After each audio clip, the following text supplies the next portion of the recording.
Coal production in Britain grew from 2.5 million tons in 1700 to over 60 million by 1850. But this staggering number hides a darker calculus. Every ton extracted cost a miner's lung. Why did society trade health for horsepower? The answer lies in energy's oldest dilemma: progress versus preservation. From the first steam pumps to the smog-choked pea supers of London, we'll uncover how fossil fuels built modernity while poisoning its creators. The choices made then still echo in our climate crisis today. Picture an England where 80% of people lived in villages with fewer than 300 residents. The average person spent their days working fields that had been farmed the same way for centuries. Time moved with the seasons, not with clocks. People measured distance not in miles, but in how long it took to walk somewhere while herding cows. This was rural life before the Industrial Revolution. Most families lived in small cottages with dirt floors and thatched roofs. They grew their own food and made their own clothes. A typical household might own just a dozen possessions: a wooden chest, some pewter plates, perhaps a Bible if they were literate. The average diet consisted of bread, porridge, cheese, and the occasional piece of meat from a slaughtered pig. Candles were expensive luxuries, so people went to bed when it got dark. The entire village economy revolved around the land. Farmers used oxen or horses to pull wooden plows through heavy clay soils. They rotated crops between wheat, barley, and fallow fields to preserve soil fertility. Villagers held common rights to graze animals on shared pastures and gather firewood from common forests. These traditions dated back to medieval times and formed the backbone of rural society. Women's work never ended. They cared for children, milked cows, tended vegetable gardens, spun wool into yarn, and brewed weak beer, the safest drink when water sources were often contaminated. Children as young as 6 helped with farm chores. The elderly contributed by watching toddlers, mending clothes, or telling stories around the hearth. Everyone had a role in survival. Transport was painfully slow. A wagon loaded with grain moved at walking pace over rutted tracks that turned to mud in winter. No one traveled far from their birthplace. The average marriage occurred between partners living less than 10 miles apart. News traveled by word of mouth or occasional letters carried by peddlers. Markets happened weekly where villagers swapped gossip along with goods traded from baskets and stalls. Energy came from animals, flowing water, and human muscles. Water wheels ground grain at local mills. Windmills pumped water or crushed materials. Everyone understood these simple machines. They could see how they worked just by looking at them. There were no mysterious forces at work beyond what nature provided through muscle, wind, and flowing streams. But cracks were forming in this rural world. The enclosure movement had begun fencing off common lands that villagers had used for generations. Wealthy landowners consolidated small farms into large commercial ventures. Without access to common pastures, poor families couldn't keep livestock. Many became landless laborers, drifting between seasonal work. The population was growing faster than farms could feed it. Textile production still operated through the putting-out system. Merchants delivered raw wool to peasant homes, where families span and wove it into cloth at their own pace. Finished products were collected weekly. This cottage industry suited rural rhythms. Workers could tend farms in summer and focus on textiles in winter. But merchants wanted more control over production schedules. Coal mining existed, but mostly for local use. Miners dug shallow pits following seams near the surface. Horses pulled buckets of coal up primitive shafts. Flooding constantly threatened these crude operations. Coal remained expensive to transport overland. It typically wasn't shipped more than 15 miles from the pithead. Most homes still burned wood for heat and cooking. The first stirrings of change appeared in the cloth trade. Demand for cotton goods was growing, especially after Indian calicos became fashionable. Traditional wool producers panicked about competition from these lightweight imported fabrics. In 1700, Parliament banned the import of printed Indian cotton to protect the domestic wool industry. This protectionism accidentally created demand for homegrown alternatives. By 1750, nearly half of England's farmland had been enclosed. Displaced rural workers clustered in towns, creating a mobile labor force. The stage was set for a new system of production. The old rhythms of rural life, governed by sunlight, seasons, and animal needs, were about to give way to factory whistles and steam engines. Time would soon be measured in shifts, not sunsets. The transition began with simple machines. A Lancashire clockmaker named John Kay invented the flying shuttle in 1733, allowing weavers to work faster. Suddenly, spinners couldn't keep up with demand for thread. This imbalance between spinning and weaving would drive the first wave of textile innovations. Machines began solving problems created by other machines. The first ripples of industrial change began quietly with water. In 1712, Thomas Newcomen built a steam engine to pump water from flooded mines. This clanking contraption stood 3 stories, tall and burned enormous amounts of coal, but it could do the work of 50 horses. Mine owners didn't care about efficiency. They needed to keep their tunnels dry. Newcomen's engine spread to coal mines across Britain, each one modified slightly by local engineers trying to improve its performance. These early machines worked through brute force rather than precision. Pistons banged against cylinders with loose tolerances, wasting most of the steam's energy. But they proved that machines could replace human labor on a large scale. Textile inventions followed a different path. The spinning jenny, invented by James Hargreaves around 1764, allowed one worker to spin 8 threads at once, instead of just 1. This simple wooden frame with multiple spindles could fit in a cottage workspace. At first, it didn't threaten traditional production methods because the yarn it produced was coarse. But within decades, improved versions could spin fine threads rivaling handmade quality. Richard Arkwright's water frame, patented in 1769, took spinning out of homes entirely. His machine needed water power too large for cottages, forcing workers into specialized mills built near fast-flowing streams. Instead of working at their own pace, spinners now had to keep up with the machine's relentless rhythm. Steam power transformed gradually. James Watt's improved steam engine, developed in the 1770s, used separate condensers to avoid wasting heat. This made steam power practical for factories far from coal mines. Early adopters included breweries and flour mills that needed consistent rotary motion.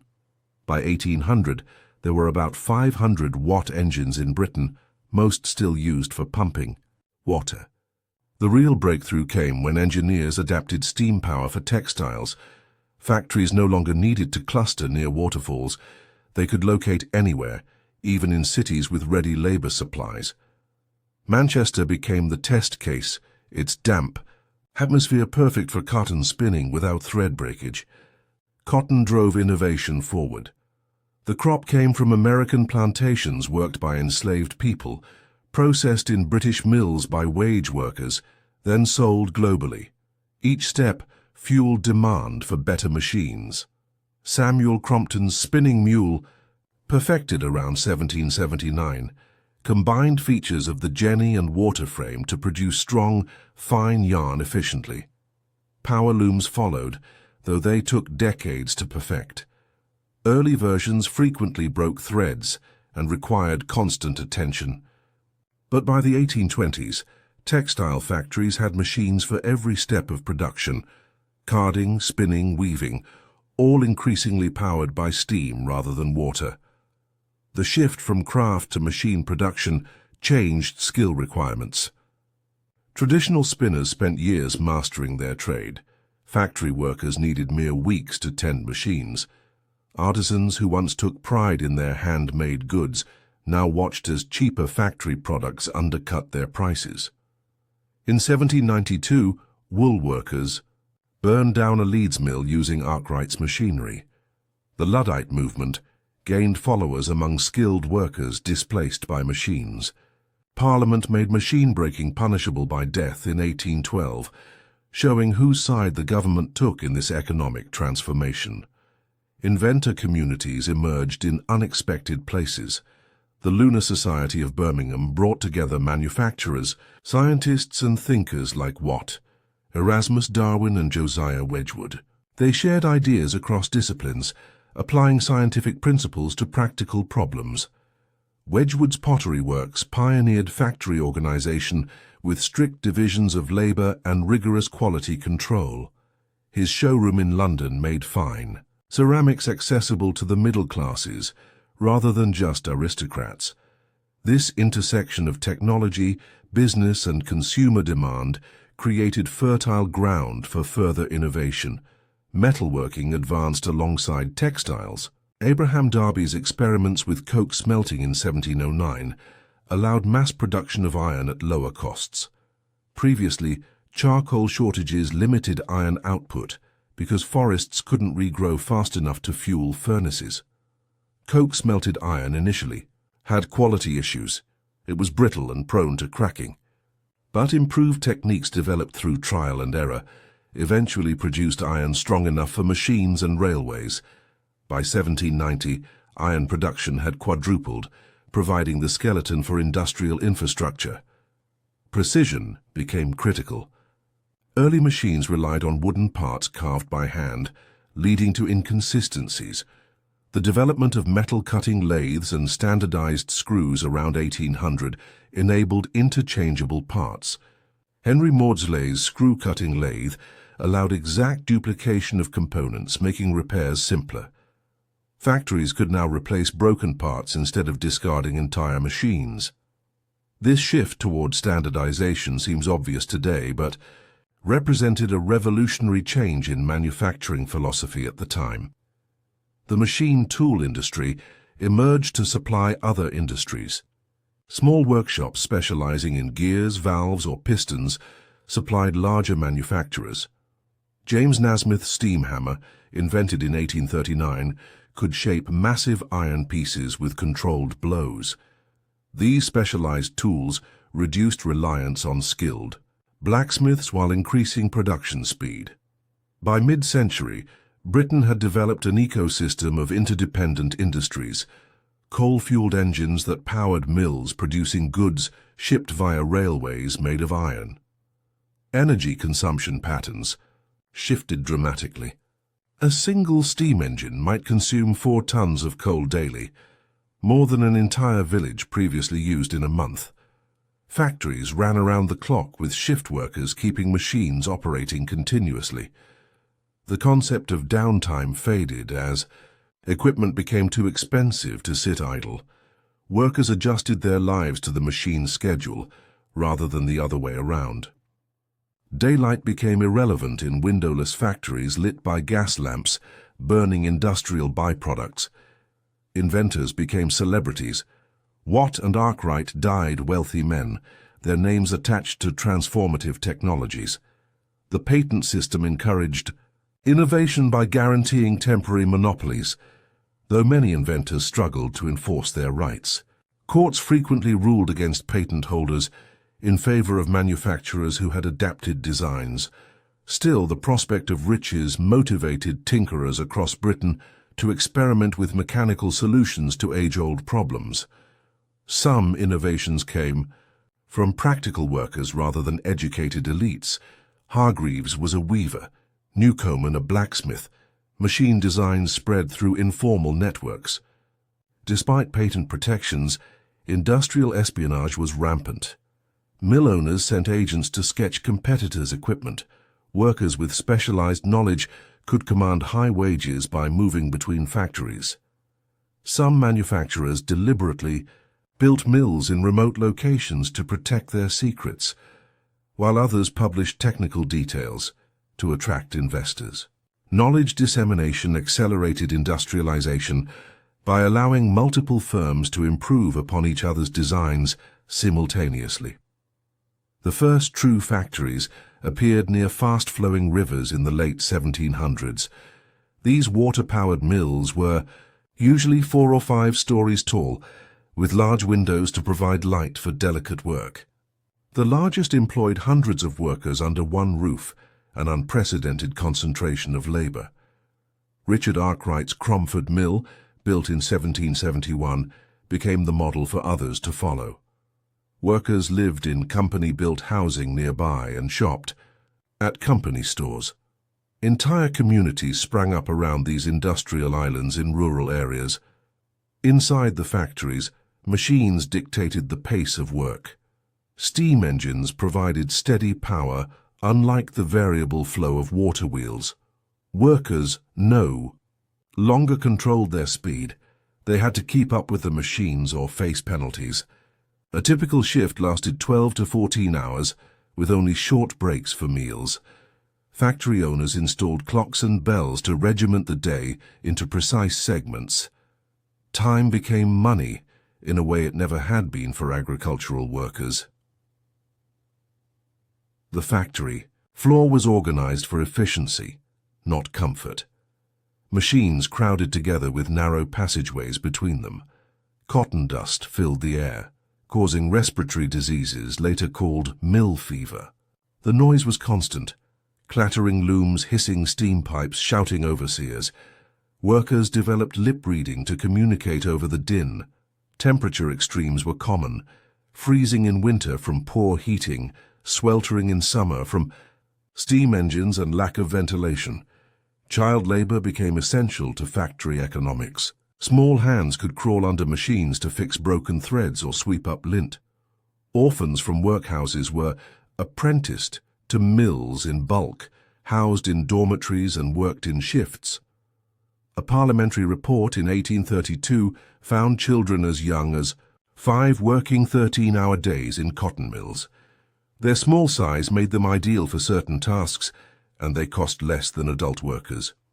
Some factories ran 2 shifts of children, rather than 1 shift of adults.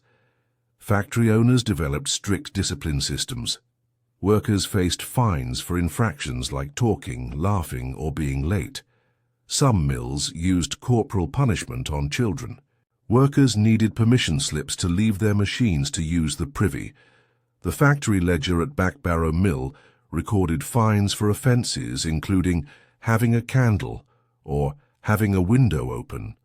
Productivity increased while personal freedoms decreased. The factory became a total institution controlling workers' time both on and off the job. Safety standards were non-existent. Workers lost fingers in unguarded machinery. Fires were common in textile mills, filled with flammable materials and lit by gas lamps. In 1858, an explosion at the Wardle Mill boiler killed 14 workers instantly. There was no workers' compensation. Injured employees were simply dismissed. Factory surgeons documented rampant cases of deformity and chronic pain from repetitive motions. Life expectancy in industrial towns dropped dramatically compared to rural areas. The economic logic of factories favored scale over quality. Large mills could negotiate better prices for raw materials and had bargaining power with distributors. Specialization increased efficiency. One worker might tend a loom while another repaired shuttles full-time. Continuous production allowed owners to recoup investments in expensive machinery faster. Factories could also standardize products in ways cottage industries couldn't, ensuring consistent sizing for mass markets. Urban factories created new social dynamics. Workers became anonymous cogs rather than known members of a community. Employers rarely interacted with employees beyond giving orders through overseers. The relationship was purely transactional, labor for wages without personal ties. This depersonalization allowed harsher working conditions than in village industries where employers knew workers personally. Strikes became more common as collective. Identity formed among workers facing similar hardships. Factory towns developed unique rhythms. At dawn, streets filled with workers heading to mills, still carrying lanterns in winter months. At midday, women rushed home to prepare brief meals before the next shift. At night, exhausted workers stumbled to crowded tenements with little time or energy for family life. Sundays became the only day of rest, though workers often spent it recovering rather than socializing. The factory bell regulated everyone's schedule, replacing church bells as the marker of community time. Housing conditions exacerbated workplace stresses. Workers lived in hastily built terraces without proper sanitation. A single outdoor pump might serve dozens of families. Cellar dwellings flooded regularly, spreading diseases like cholera. Families took in lodgers to pay rent, resulting in severe overcrowding. A survey in Manchester found 4 or 5 people sharing each bed in worker housing. After long factory shifts, people came home to equally oppressive living conditions with no escape. Middle-class observers were shocked by factory life. Novelist Elizabeth Gaskell described Manchester workers as little irradiated by intellect, untouched by moral warmth. Doctors noted malnutrition among workers who spent most wages on rent and had little left for food. Workers survived on bread, potatoes, and weak tea. Protein was a rarity. The average factory worker consumed half the calories of a farm laborer while working longer hours. Physical stature actually decreased in industrial areas due to poor nutrition and harsh working conditions. Some factories functioned like totalitarian states. New Lanark cotton mills in Scotland became famous for Robert Owen's reforms: shorter hours, education for child workers, and humane treatment. But even Owen demanded absolute obedience, banning alcohol and requiring clean homes inspected regularly. Most mills lacked such reforms. The Stile Mill in Cheshire employed a full-time constable to police worker behaviour, both inside and outside the factory. Employers saw discipline as necessary to train former agricultural workers for industrial rhythms. The factory system spread beyond textiles. Ironworks, potteries, and engineering shops adopted factory organization. Josiah Wedgwood's Etruria Pottery Works established strict quality control methods with specialized workers for each production step. Factories produced standardized goods that were good enough, rather than artisanal quality, making products affordable to the emerging middle class. Uniformity became a selling point. Customers knew exactly what they were getting. Workers developed coping mechanisms. Some sabotaged machinery anonymously, the origin of throwing a spanner in the works. Others found small ways to resist, like hiding in the toilet to rest. Folk songs and rhymes helped pass the time and express frustrations. Communities developed around shared hardships, with workers supporting each other during illness or unemployment. Unionization began secretly in some factories, despite being illegal until 1824. Workers realized collective action was their only leverage against factory owners. Factory owners lived in stark contrast to their workers. Successful industrialists built grand houses, far from the pollution their factories created. They became local power brokers, serving as mayors and magistrates. Many were self-made men who saw themselves as innovators improving society through industry. Their wealth separated them from the realities of factory life. One mill owner famously asked why workers didn't eat cake when told they couldn't afford bread. This growing class divide would fuel social tensions throughout the Industrial Revolution. The factory transformed gender roles. Women and children became desirable workers for many tasks, upending traditional family economies. Married women worked to supplement inadequate wages, leaving children with elderly relatives or bringing them to factories. Some mills employed entire families together, paying the husband who then paid his wife and children from his wages. This system gave factory owners even more control over workers' lives outside the mills. Factory discipline created social problems.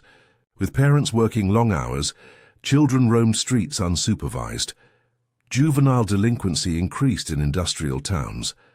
Alcoholism became common as workers sought escape from grueling routines. Workers drifted between jobs more frequently, as factories drove down wages through competition. Traditional social supports like churches and extended families weakened in the anonymous urban environment. Everything was changing too fast for cultural norms to adapt. Manchester became the prototypical factory city. Its smoky skyline, dotted with mill chimneys, represented the new industrial order. Visitors marveled at the productivity while deploring the human cost. The city's population exploded from 25,000 in 1772 to over 300,000 by 1850. Raw cotton imports grew from 500 tons annually in 1785 to 50,000 tons by 1829. Manchester's story repeated across industrializing regions as factories reshaped landscapes and lives with relentless efficiency. Work would never be the same. The factory bells startled workers awake long before dawn. In Manchester during winter, the 4:30 a.m. whistle blew in total darkness. Workers dressed by scarce candlelight, swallowing cold porridge if they were lucky. Children rubbed sleep from their eyes as parents hurried them along freezing streets. Late arrivals found factory gates locked until breakfast break, without pay for missed hours. This harsh routine repeated 6 days a week, with only Sundays offering respite. Morning shifts stretched 12 to 14 hours with 2 short breaks. Workers stood the entire time, except for children who crawled under machines. Textile mill humidity was kept high to prevent thread breakage, leaving workers drenched in sweat one moment and shivering the next. Lunch breaks lasted just 20 minutes. Barely enough time to eat the bread and cheese brought from home. Some factories had knocking off bells, an extra signal 5 minutes before restarting to prevent stragglers. The physical toll accumulated daily. Cotton fibers filled lungs, causing mill fever, a persistent cough that never quite healed. Workers lost fingers cleaning moving machinery. Noise-induced deafness was so common that mill towns developed their own sign languages. Women's skirts often caught in gears, leading to gruesome injuries. Factory surgeons treated scalping accidents from unguarded drive belts. Employers docked pay for medical absences, forcing injured workers back to stations before healing. After sunset, workers trudged home through streets blackened with coal dust. Tenement housing offered little comfort, often just one room for entire families. The smell of communal privies overwhelmed narrow alleyways.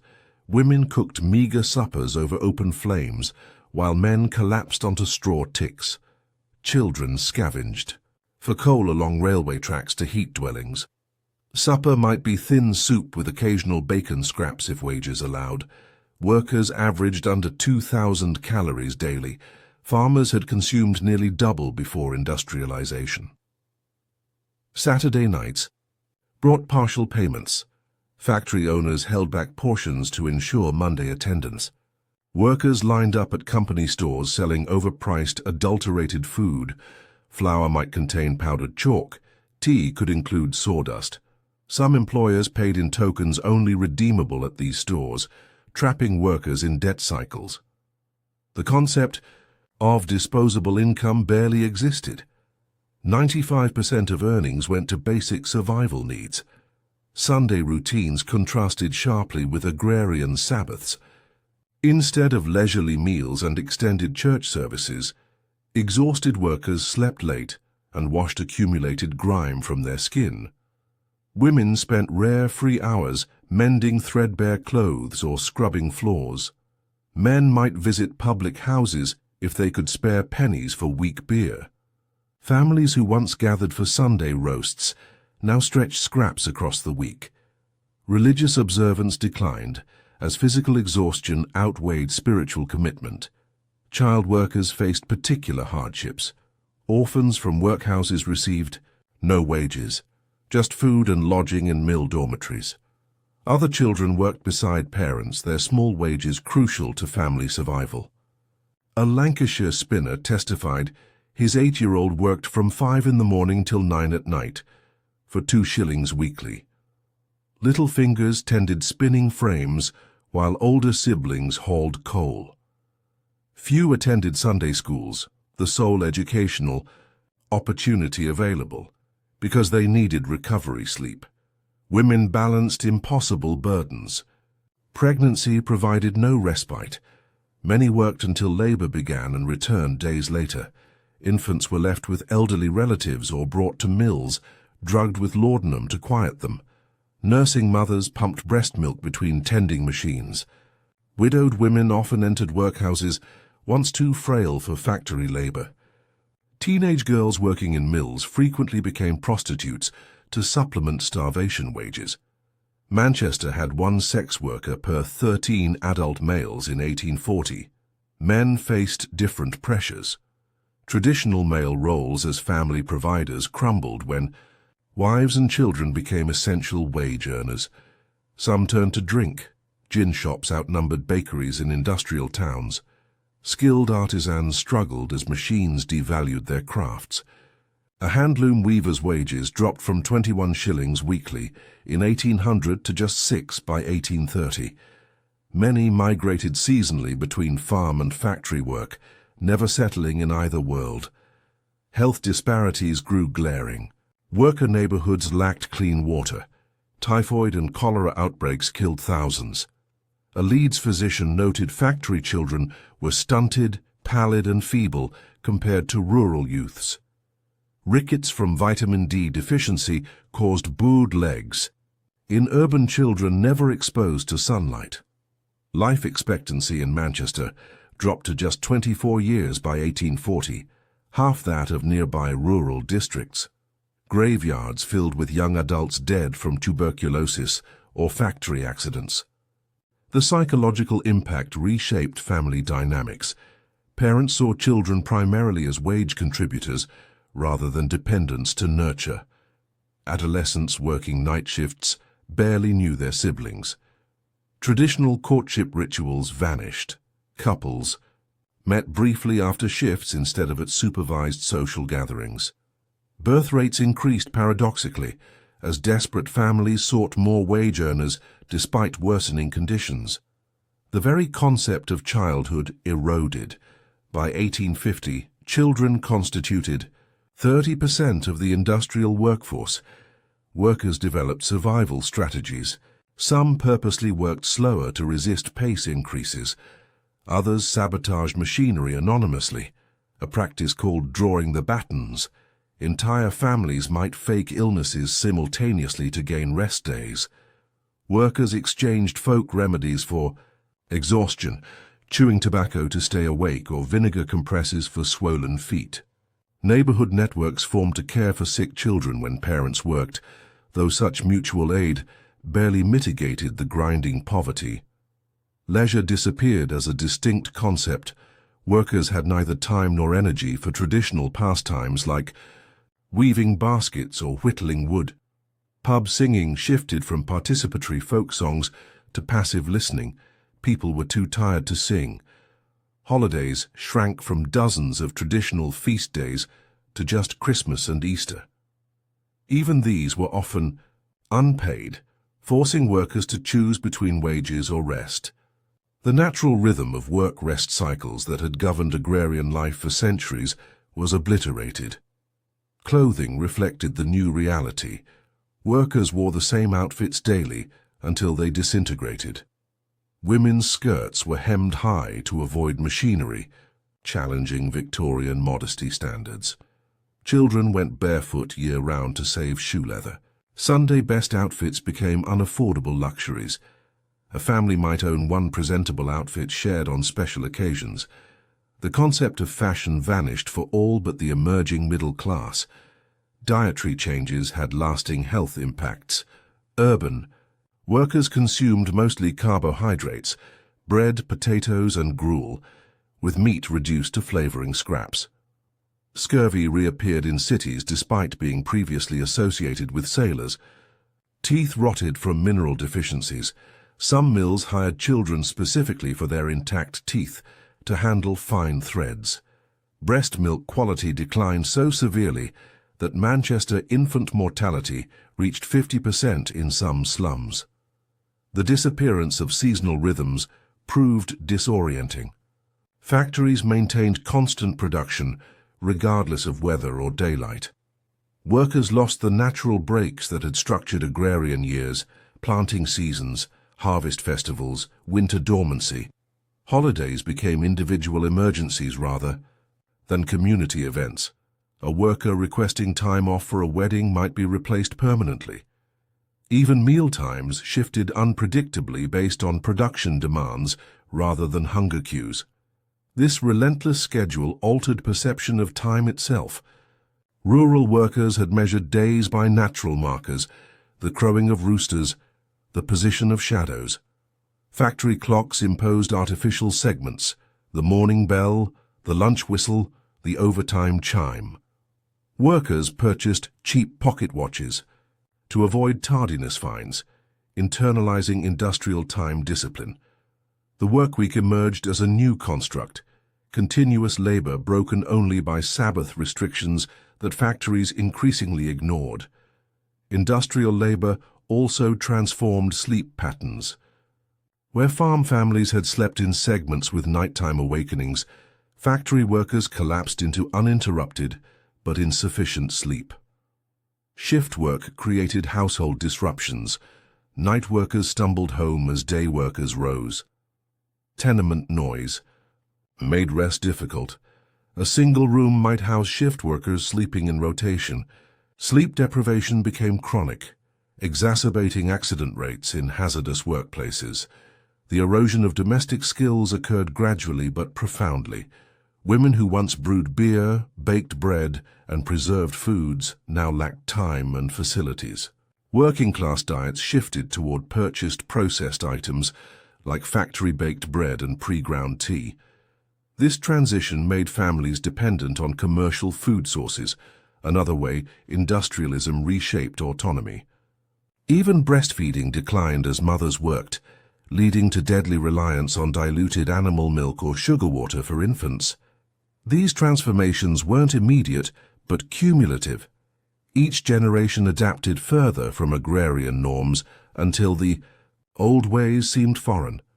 A London journalist in 1849 described mill workers as a different species from rural Britons, smaller, paler, and mechanically precise in their movements. The human cost of industrialization wasn't just measured in injury statistics or mortality rates, but in this fundamental rewiring of daily existence. Workers became components in a system that valued their output far more than their humanity. Factory. Owners rationalized these conditions as necessary progress. They argued strict discipline transformed idle peasants into productive workers. Some established model villages with improved housing and schools, not from altruism, but because healthier workers meant steadier production. The cruelty was systemic rather than personal. Most manufacturers believed they offered fair wages for honest work. This disconnect between employer perceptions and worker realities would fuel generations of labor unrest. The erosion of work life. Balance was so complete that few could imagine alternatives. Children grew up believing 14-hour shifts were natural. Women accepted factory labor as inevitable, despite Victorian ideals of domestic femininity. Men measured self-worth strictly by wages rather than craftsmanship. Industrial capitalism hadn't just built factories, it had manufactured an entirely new rhythm of human existence, one that still influences modern work culture today. Morning whistles still wake millions, if not at 4:30 a.m. then close to it. The legacy of industrialization's relentless timetable. Manchester's population exploded from 17,000 in 1760 to over 300,000 by 1850. This wasn't gradual growth, it was a human flood. Former farm workers arrived daily with bundles of possessions, sleeping in alleyways until they found lodging. The city expanded haphazardly, with no planning for sewage or clean water. Streets became swollen rivers after rain, mixing horse manure with industrial runoff. The stench was so overpowering that wealthy residents carried perfumed handkerchiefs when venturing outdoors. Housing couldn't keep pace. Builders constructed back-to-back terraces with no gardens or proper ventilation. A single room often housed an entire family plus lodgers, sometimes 10 people sharing 4 beds. Workers paid higher rents for these cramped spaces than aristocrats paid for country estates relative to income. Cellar dwellings were worst. Families lived below street level with sewage seeping through walls. A cholera outbreak in 1832 killed over 20% of Manchester's cellar dwellers, but only 0.8% of residents in proper houses. Sanitation was virtually non-existent. Private companies sold water by the bucket from polluted rivers. Most neighborhoods had one shared toilet per 100 residents, often just a wooden bench over an open cesspit. Night soil men collected waste irregularly, leaving piles to fester in courtyards. A government inspector noted workers' homes smelled like a dirty fishmonger's shop on a hot day. Wealthy neighborhoods had slightly better conditions, but even there waste flowed openly in gutters until the 1850s. Disease flourished in these conditions. Typhus, tuberculosis, and smallpox spread rapidly in crowded tenements. Workers' immune systems were already weakened by malnutrition and exhaustion. In Liverpool, life expectancy for labourers was just 15 years, lower than medieval averages. Graveyards overflowed so badly that some towns buried bodies vertically to save space. Cemeteries became public health hazards with decaying corpses, contaminating groundwater supplies. Industrial cities developed clear spatial segregation. Manufacturers built villas atop hills where winds carried away factory smoke. Middle-class clerks inhabited suburban terraces with small gardens. Workers clustered in flood-prone valleys near mills, breathing the heaviest pollution. Manchester's working-class district sat directly downwind of chemical plants. Residents called the yellow smog Manchester weather. This geographic divide made class differences visible daily. New social hierarchies emerged. At the top were factory owners who joined the gentry by purchasing country estates. Beneath them came skilled workers like engineers who earned steady wages. Then the mass of unskilled labourers competing for jobs. At the bottom were street vendors and casual workers without regular employment. This system was more rigid than rural hierarchies. Workers couldn't climb through marriage or patronage like farmhands once could. Churches struggled to adapt. Traditional parish systems collapsed under urban growth. Some Manchester churches had 40,000 nominal parishioners, but only 400 seats. Nonconformist chapels gained followers by offering community to displaced rural migrants. Drinking became both gascape and social activity. In 1850, Manchester had 1,500 pubs serving 300,000 people. Churches competed by hosting tea parties and temperance meetings with limited success. Cultural institutions reflected the divide. Wealthy manufacturers funded theatres, concert halls, and libraries. Workers had penny gaffs, makeshift theatres where audiences paid a penny to watch crude performances. Music halls blended bawdy songs with satirical sketches about factory life. These venues became social hubs where workers could briefly forget their hardships. Public spaces grew strained. Parks, where they existed, charged entry fees to keep out the poor. Streets became overcrowded markets where vendors hawked rotten produce. Children played in factory yards or along railway lines. There were no playgrounds. On weekends, workers packed into bars or walked aimlessly.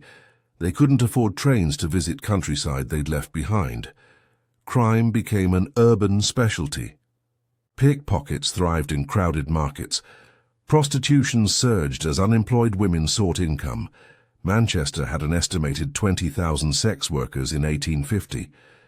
Gangs formed among youths with no supervision or opportunities. Police forces were established in the 1830s primarily to protect property, not people. Prisons filled with destitute workers who'd stolen food or clothing. Traditional community bonds unraveled. In villages, everyone knew neighbors' business. Cities offered anonymity. Workers might not know their neighbors' names. This freedom from oversight also meant less mutual aid during illness or unemployment. Workers formed new bonds through unions and friendly societies, but these were fragile compared to generations. Deep rural ties. Family structures changed. Extended families rarely migrated together. Parents might leave children with grandparents while seeking work. Marriage. Ages rose as young workers saved for licenses and lodgings. Birth control became more common among urban poor who couldn't feed extra mouths. Still, infant mortality was so high that families had many children hoping some would survive. Education became inaccessible. Factory children worked instead of attending school. Sunday schools offered basic literacy, but only after exhausting 6-day work weeks. Wealthy philanthropists built schools for middle-class children, emphasizing discipline and piety. The 1844 Factory Act required employers to educate child workers. Many simply forged attendance certificates rather than lose labor. New forms of political organization emerged. Chartists held mass meetings on urban commons demanding voting rights. Trade unions, though illegal until 1825, operated secretly in tavern back rooms. Political clubs debated workers' rights. Manchester's Mechanics' Institute hosted lectures on economics and philosophy. Cities became hotbeds of radical thought, precisely because traditional social controls had broken down. Urban timekeeping replaced natural rhythms. Factory whistles and church bells marked hours instead of sunrise and sunset. Workers bought cheap clocks to avoid tardiness fines. Industrial time required mechanical precision. Rush hours emerged as thousands moved simultaneously between home and work. The concept of leisure time became separate from work time, a novelty for people accustomed to seasonal labor patterns. Consumption patterns shifted. Corner shops replaced village markets, selling smaller quantities at higher prices. Workers bought ready-made clothing instead of home-sewn garments. Newspapers proliferated. Even illiterate workers pooled pennies to hear news read aloud. Urban. Life created demand for cheap, disposable goods like matches and penny newspapers that didn't exist in villages. Class resentment grew visible. Workers, seeing merchants' carriages pass tenements, developed new political consciousness. Middle class. Reformers documented slum conditions, but often blamed residents' moral failings. Wealthy families employed armies of servants. Even modest households had a maid-of-all-work. Servants themselves formed their own social hierarchy, looking down on factory laborers. Municipal governance lagged behind growth. Most cities lacked proper sewer systems until the 1850s. Private companies provided inadequate gas lighting. Side streets remained pitch black after sunset. Roads were unpaved except in wealthy districts, turning to mud in rain. Local governments were dominated by businessmen who resisted taxes for public services.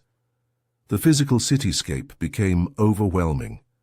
Visitors described the constant noise of machinery, wagons, and shouted conversations. Air pollution stained buildings black within months of construction. The Liverpool Mercury reported birds avoiding industrial cities altogether. No trees meant no insects for food. Workers developed chronic eye irritation from airborne dust and smoke. Urban psychology emerged. Country migrants reported feeling small and lost among strangers. Novelists described the alienation of crowds where no one made eye contact. Depression and anxiety increased. Victorian doctors diagnosed urban neurasthenia caused by sensory overload. Yet many workers also felt exhilarated by city freedoms. Anonymity allowed reinvention unseen in gossipy villages. Religious observance declined markedly. Workers exhausted by 6-day weeks skipped Sunday services. Urban churches couldn't replace the social role of village parishes. Secular alternatives arose: working men's clubs, lecture societies, even early sports teams. Middle-class observers lamented this moral decline, ignoring how industrial work patterns made traditional piety impractical. The concept of poverty itself changed. Rural poverty meant occasional hunger during lean years. Urban poverty was perpetual. Low wages never covered rent, food, and fuel simultaneously. Pawn shops flourished as workers recycled possessions week to week.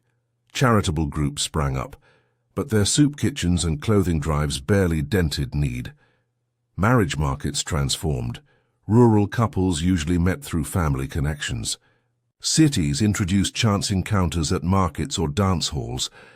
Dowries became less important than steady wages. A factory foreman made a better catch than a struggling farmer. Women working in textile mills gained marital independence their peasant grandmothers never had. Death became more anonymous. Rural funerals were community events with homemade coffins and homemade food piled high enough to feed mourners for days. Afterward, a final act of communal care via ritualized consumption handed down from medieval times, when the bereaved were expected to provide funeral meats as their dead loved one's gesture of thanks for communal support during life. City. Burials were hasty affairs in overcrowded graveyards. Many workers couldn't afford funerals at all. Paupers' graves held dozens of unidentified bodies, a sharp contrast to village churchyards with carefully tended family plots. This urban transformation happened within 2 generations. Grandparents who'd milked cows in pastures saw grandchildren. Operating power looms in smoke-filled rooms. The psychological adjustment was immense. While cities offered opportunities unavailable in villages, they also demanded sacrifices few could have imagined. The trade-offs of urban industrial life, greater freedom but less security, more work but less community, still shape our cities today. Next, we'll examine how transportation advances accelerated these changes, shrinking distances that once defined British life. The first steam locomotives didn't look like much, just iron boxes on wheels belching black smoke. But when George Stephenson's Locomotion No. 1 hauled its first coal train in 1825, it could move 40 tons at 4 miles per hour, about twice what horses could manage. Within 5 years, trains reached speeds of 30 miles per hour, covering in 1 hour what previously took a day's hard riding. The Liverpool and Manchester Railway, opened in 1830, became the template: double tracks, scheduled services, and proper stations. Tickets weren't cheap. First class cost more than a labourer's weekly wage, but they offered middle-class passengers unprecedented mobility.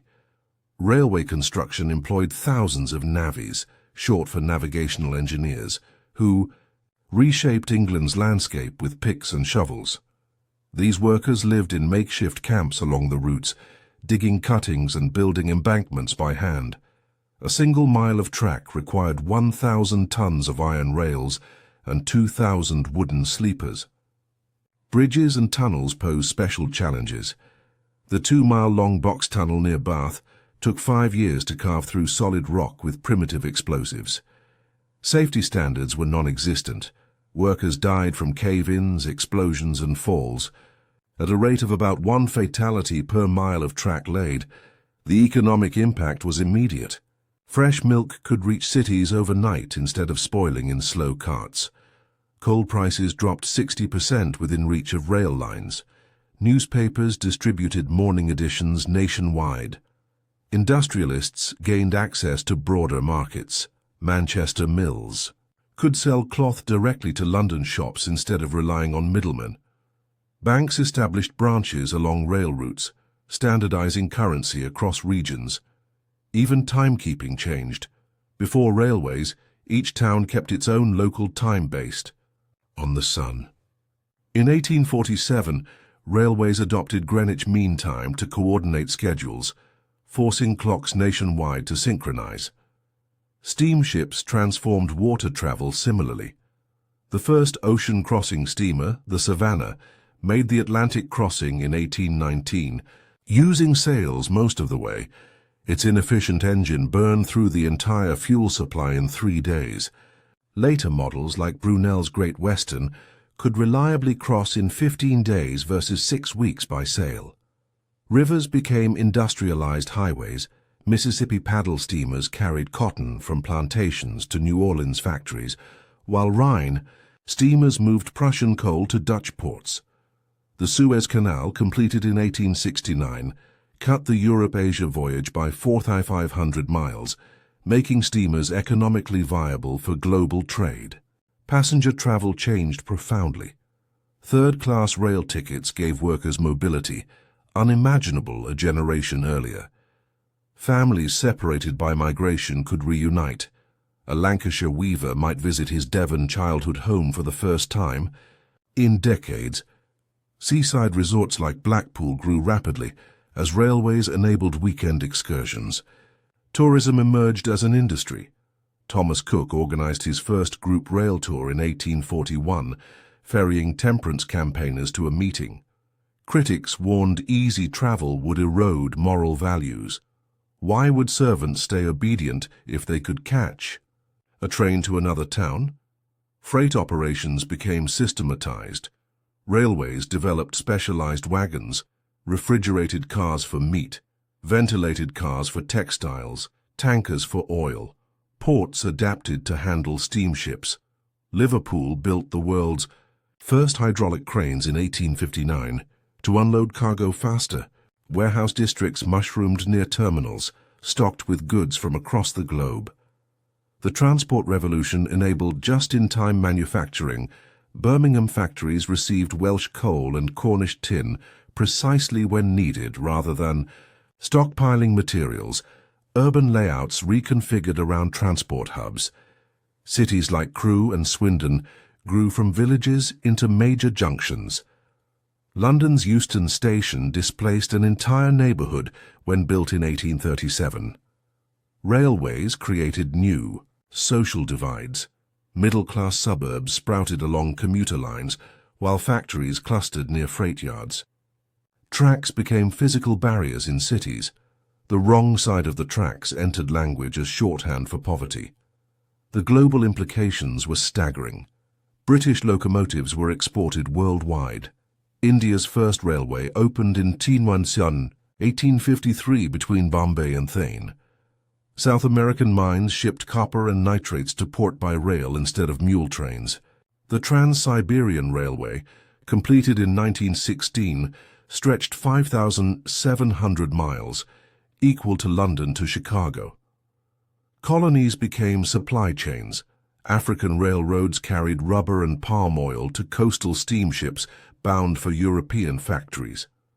One historian calculated railroads expanded Britain's effective territory by 25% by making domestic resources more accessible. Not everyone benefited equally. Canal barges and stagecoaches went bankrupt. The Leeds-Liverpool Canal saw traffic drop 80% after railways arrived. Small market towns withered as commerce concentrated along rail lines. Some farmers complained railways drove down local food prices by enabling cheap imports. Devon butter couldn't compete with Irish butter arriving by rail. Rural aristocrats opposed tracks crossing their estates.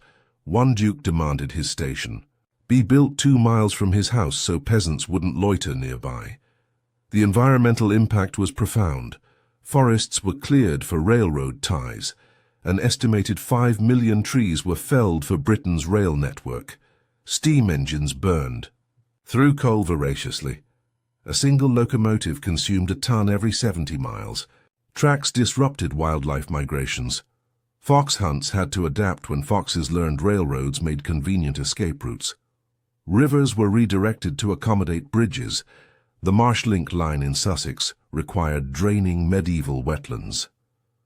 Cultural shifts followed technological ones. Railway timetables taught millions to think in standardized time. Platform bookstalls created mass audiences for novels. Dickens' works sold briskly to travelers. Station architecture blended industrial and classical styles. Paddington Station's iron and glass roof mimicked Crystal Palace. Even language changed. Express, commute, and season ticket entered common usage. Photography flourished as tourists documented their travels. The first souvenir postcards were sold at railway stations. Safety evolved painfully. Early trains lacked brakes. Conductors stopped them by manually turning screw gears on each carriage. The Armagh rail disaster of 1889, which killed 80 children, led to mandatory continuous braking systems. Signals were originally flags, waved by trackmen. The electric telegraph enabled more sophisticated routing. Passenger deaths weren't uncommon. The novelist William Thackeray described seeing a severed head bouncing along a platform after an accident. By 1900, Britain had 22,000 miles of track, enough to circle the equator if laid straight. Workers could live 30 miles from factories and commute daily. The first suburbs expanded along these lines. Department stores like Harrods relied on rail deliveries to stock their shelves daily. The distribution of goods became so efficient that regional dialects for basic foods like bread began disappearing as national brands dominated. Perhaps the most profound change was perceptual. Where people once measured distance in days of travel, they now thought in hours. A villager who'd never ventured beyond the next valley could suddenly ride to the capital and return by nightfall. This shrinking of space redefined community boundaries, family ties, and economic possibilities. The transportation revolution didn't just move goods and people, it reshaped how society imagined its own horizons.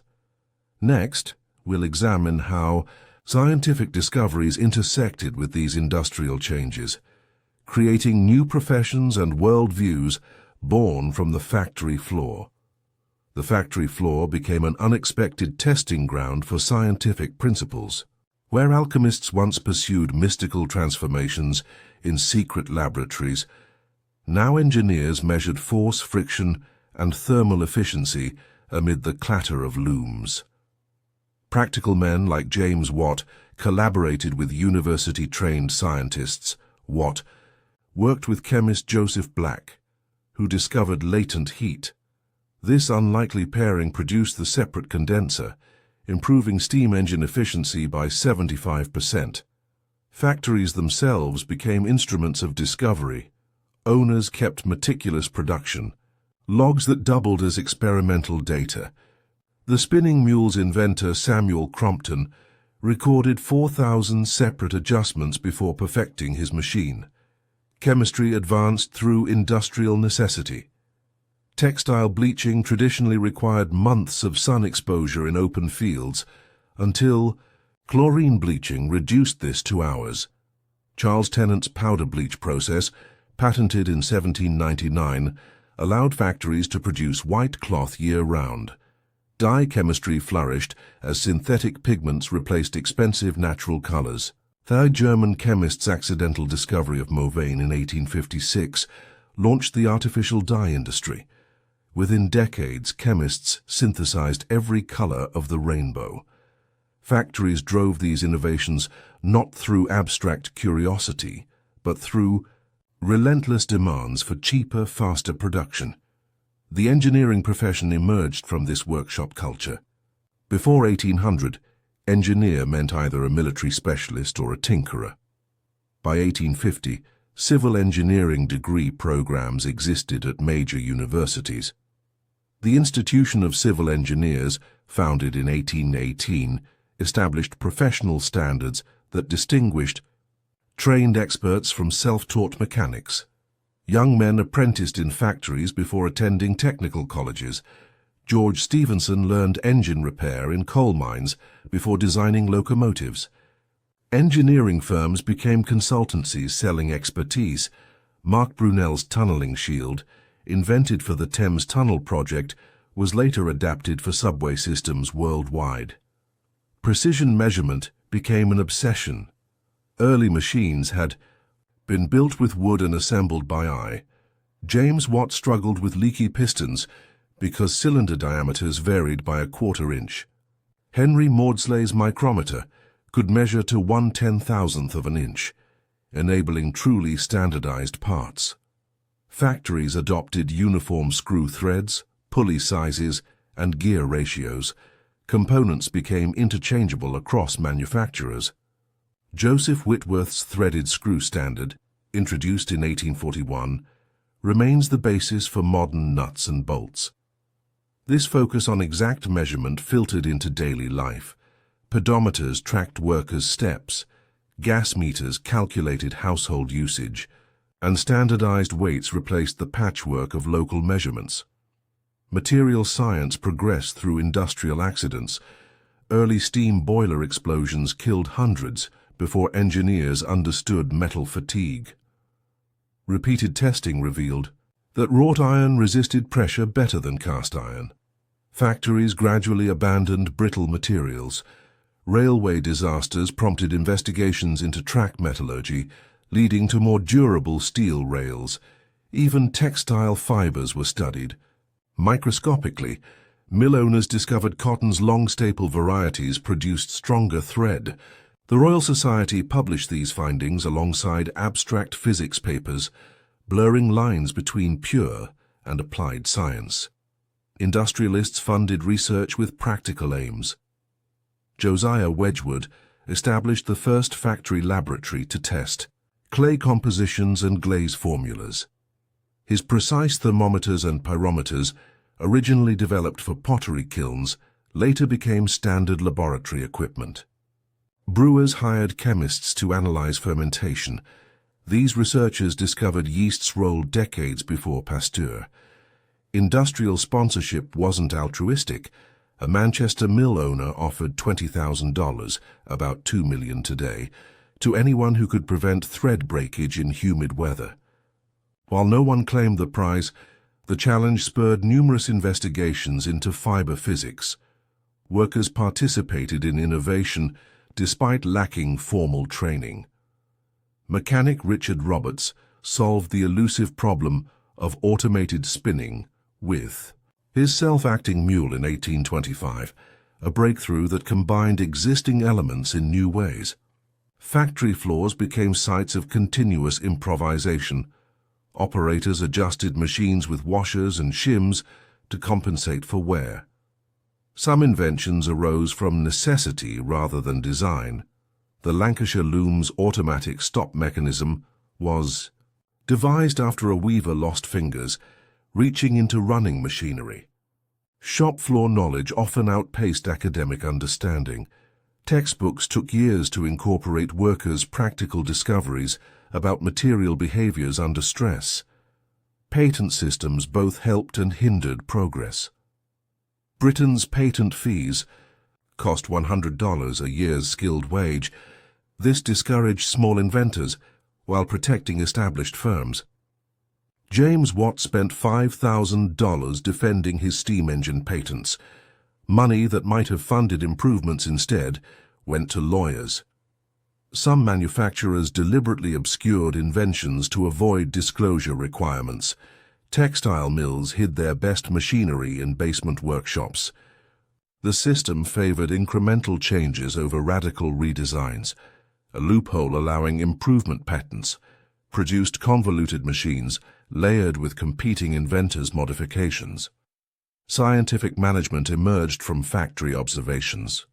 Charles Babbage, better known for his calculating engine, published on the economy of machinery and manufactures in 1832. By timing workers' motions in pin factories, he demonstrated how specialization boosted output. His analysis of toolware patterns anticipated modern quality control methods. Factory owners hired production engineers to optimize workflows. These specialists measured how long tasks took, where workers wasted steps, and how machinery could be rearranged for efficiency. Their stopwatches and flowcharts made human labor as quantifiable as steam pressure. Education systems adapted to industrial needs. Mechanics institutes, first established in Glasgow in 1823, taught applied physics and machine drawing to workers. London's Birkbeck College began as night classes for artisans studying chemistry after shifts. Even children's toys reflected this technical mindset. Popular philosophical cabinets contained miniature steam engines and electrical generators. Textbooks simplified Newtonian physics using factory analogies. One 1840s primer explained kinetic energy by comparing flywheels to spinning jenny mechanisms. The gap between laboratory ideals and factory realities persisted.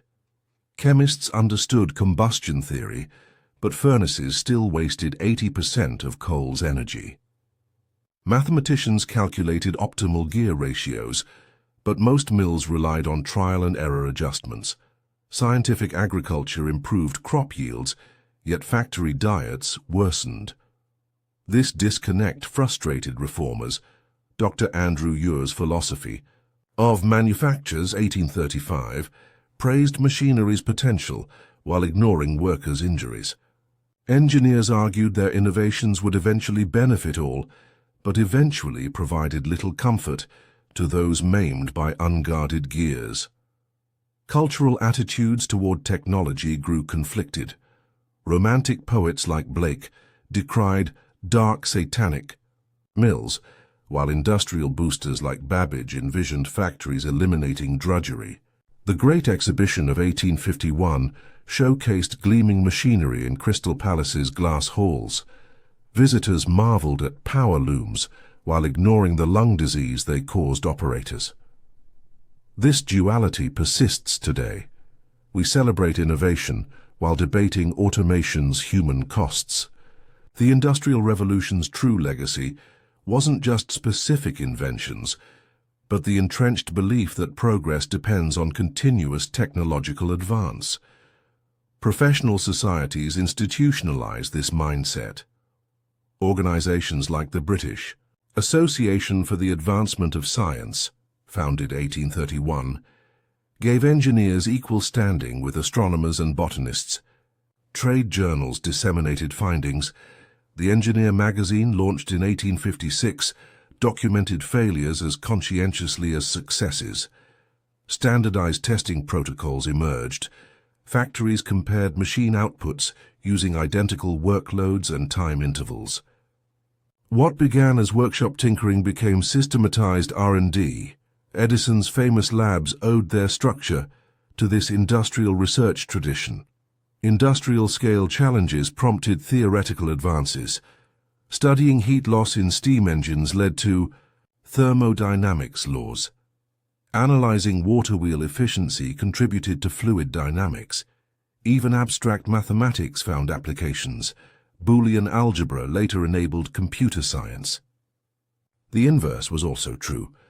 Michael Faraday's electromagnetic experiments, conducted at London's Royal Institution, yielded motors powering factories within decades. This feedback loop between theory and practice accelerated innovation exponentially. Each breakthrough enabled others. Worker resistance to new technologies wasn't always anti-scientific. Luddites smashed machines not because they hated progress, but because they understood the economic consequences.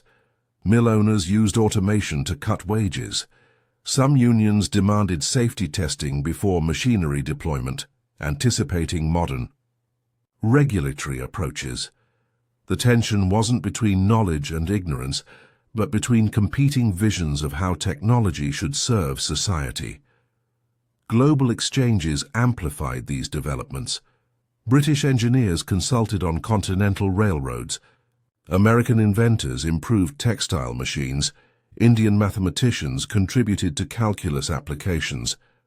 Industrial exhibitions became knowledge-sharing hubs. Vienna's 1873 World's Fair featured operating factories disassembled for study. Technology transfer wasn't seamless. US firms famously pirated British textile designs, but cross-pollination accelerated progress. By century's end, a Tunisian factory might use German chemistry, Belgian steel, and Swiss precision tools. Instrumentation bridged laboratory and workshop. The chronoscope measured mechanical speeds to thousandths of a second. Textile mills used it to optimize spindle rotation. Dynamometers quantified engine power outputs, settling disputes between inventors' commissioners. Even photography served industry. Edward Muybridge's motion studies analyzed horse gate mechanics to improve railroad track designs. These tools made abstract principles tangible to workers. Seeing pressure gauge needles dip convinced skeptics of thermodynamics' validity. The industrial approach eventually reshaped pure science. Research laboratories adopted factory-style workflows. Teams worked in shifts on specialized tasks. Funding models shifted toward practical applications. Universities established engineering departments to meet employer demand. The very language of discovery changed. Scientists described nature's machinery and chemical factories in cellular processes. Industry hadn't just applied science, it had redefined how society pursued knowledge itself. Next, we'll examine how these technological changes affected society's most vulnerable members, the children laboring in mills and mines. In Yorkshire, textile mills during the early 1800s, it was common to see children as young as 5 years old working 14-hour shifts. They weren't playing with toys or going to school. They were crawling under running machinery to sweep up lint and tying broken threads with tiny fingers, still learning to hold a pencil. About 1/3 of factory workers at this time were under 16, with thousands coming from workhouses, where parishes sold them as apprentices to manufacturers. Parents often had little choice. Family survival required every possible wage, even from toddlers. These children performed dangerous tasks that adult hands couldn't maneuver.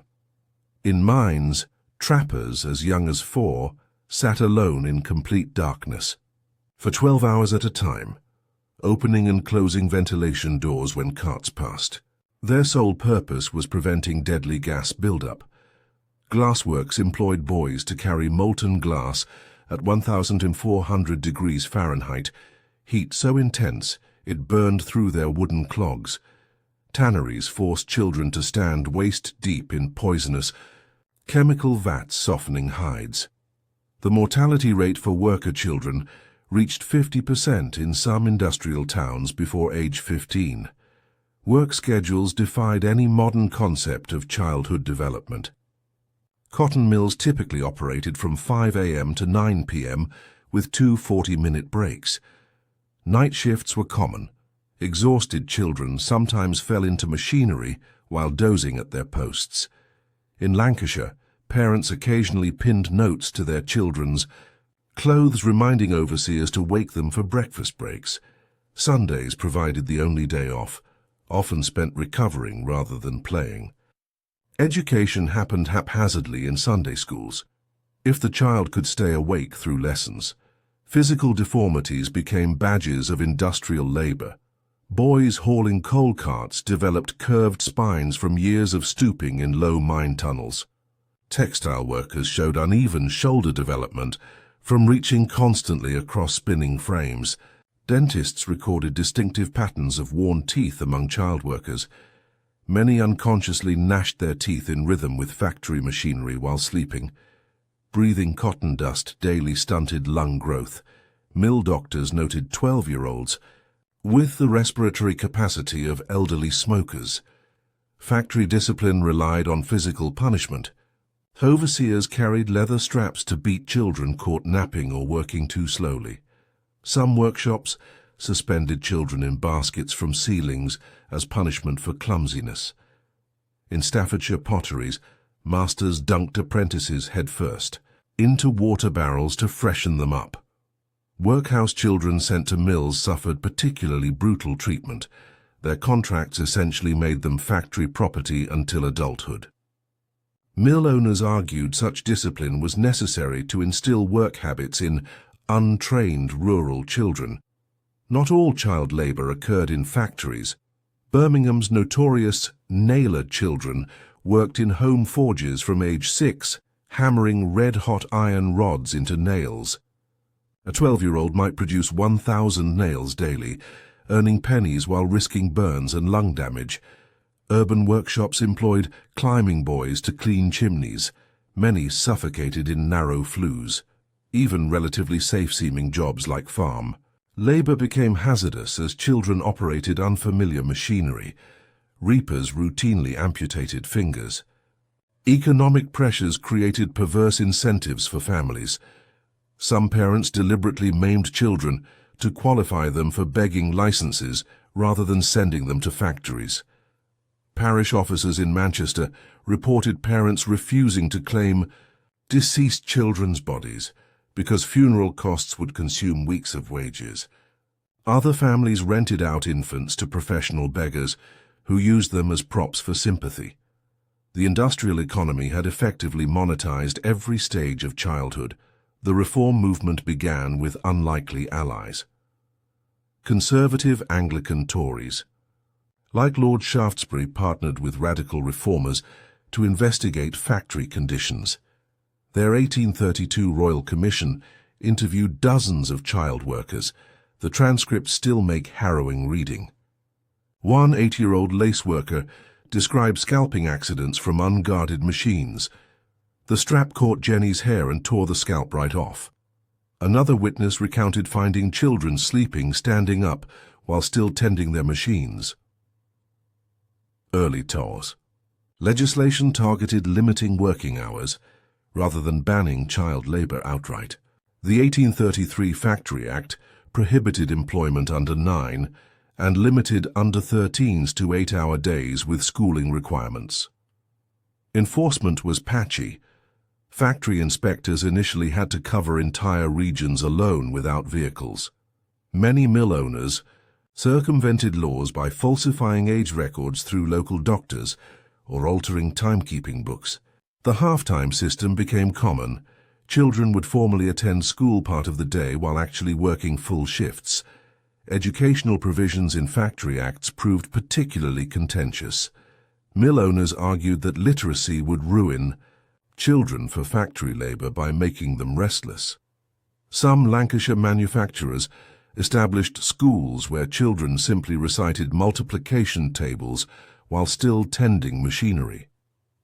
Inspection reports noted classrooms where exhausted pupils slept at their desks while teachers pretended not to notice. Even basic arithmetic was discouraged. One mill owner told investigators, "We don't want thinkers, we want doers." Mines presented special challenges for reformers. Unlike factories, underground work was invisible to inspectors. The 1842 Mining Act banned women and children under 10 from underground work, but enforcement relied on mine owners' honesty. Many simply reclassified child workers as apprentices to bypass restrictions.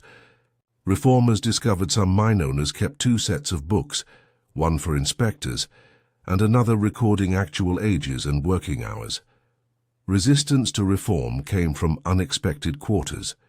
Some working-class parents opposed restrictions, fearing lost family income. In Manchester, weavers sent petitions arguing their children benefited from factory discipline. Other critics claimed humanitarian concerns were hypocritical. After all, wealthy families sent 8-year-olds to harsh boarding schools. Many reform opponents sincerely believed industry was rescuing children from worse rural poverty. However questionable that logic appears today, cultural attitudes shifted gradually. Charles Dickens' novels depicting abused child workers found wide audiences. Popular engravings showed ragged factory children contrasted with well-fed aristocratic youth. Even industrialists eventually recognized public relations value in reform. Quaker manufacturers like the Cadburys introduced model factories with schools. By the 1860s, Photographs documenting child laborers created new waves of outrage in middle-class publications. Safety improvements came incrementally. Factory acts mandated basic machine guarding after horrific accident reports. Mines introduced safety lamps and ventilation systems, though mainly to prevent costly explosions rather than protect workers. Some benevolent employers developed innovative solutions. Derbyshire mill owner Robert Owen installed silent monitors above each machine, colored blocks that signaled a worker's productivity level without verbal abuse. The economic calculus eventually shifted away from child labor. As machines became more sophisticated, factories needed fewer but more skilled operators. Rising wages made adult labor relatively cheaper compared to supervising children. Compulsory education laws in the 1870s removed much of the child labor supply. Ironically, industrialization itself created the conditions that made widespread child labor obsolete. Though exploitation continued in unregulated sectors well into the 20th century, childhood gradually became redefined as a protected stage of life. The first children's hospitals opened in the 1850s, treating industrial injuries alongside diseases. Toy manufacturers began producing goods specifically for play rather than miniature work tools. Literature increasingly portrayed childhood as a time for education and growth rather than economic contribution. These changes didn't happen uniformly or quickly, but the foundations of modern childhood emerged from this clash between economic necessity and human dignity. The legacy remains complicated. Many reformers who campaigned against child labor supported equally harsh colonial policies abroad. Some factory improvement efforts simply shifted exploitation to domestic workshops with less oversight. Even today, debates continue about appropriate work versus education balances for teenagers. What's undeniable is that industrialization's treatment of children forced societies to articulate universal standards for human worth beyond economic productivity. For all its horrors, child labor's decline demonstrated society's capacity for moral progress when confronted with undeniable suffering. The transition wasn't smooth or complete within the Industrial Revolution's timeframe, but each factory act, each inspection report, each outraged editorial chipped away at the notion that children were simply small adults whose value lay in their productivity. From mills to mines, the most vulnerable workers ultimately drove some of industrialization's most profound social reforms. Next, we'll examine how these workplace changes reshaped broader economic and class structures throughout society.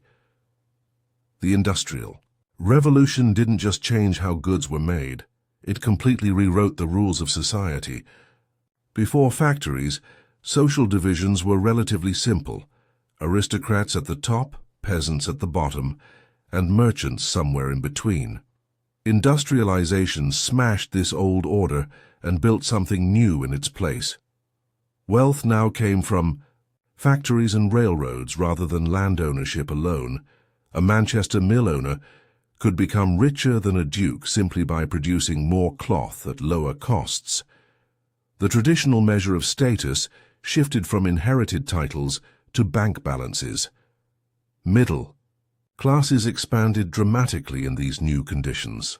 Bank clerks, factory managers, and shopkeepers formed a new professional stratum, what we'd now call white-collar workers.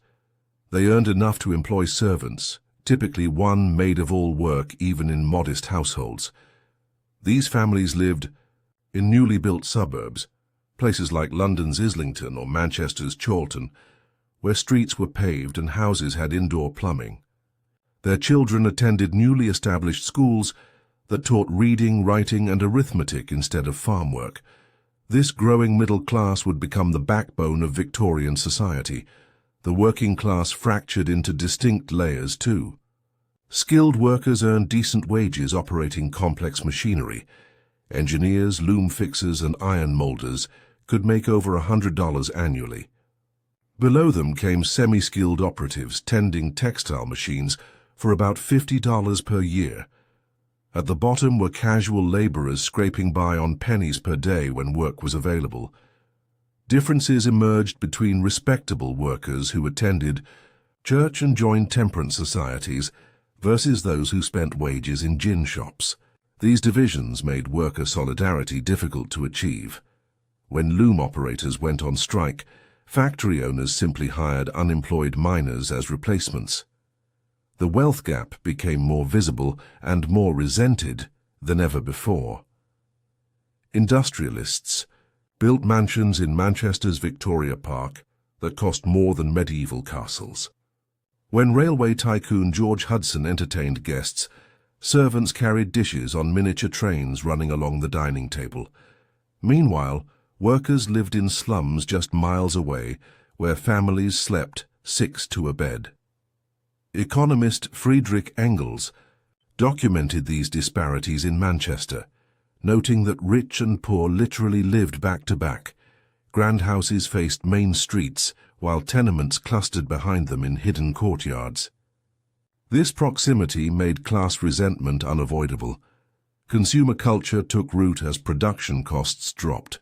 Factory-made goods that had been luxury items became commonplace. A clerk's wife might own several dresses instead of just one. Staffordshire.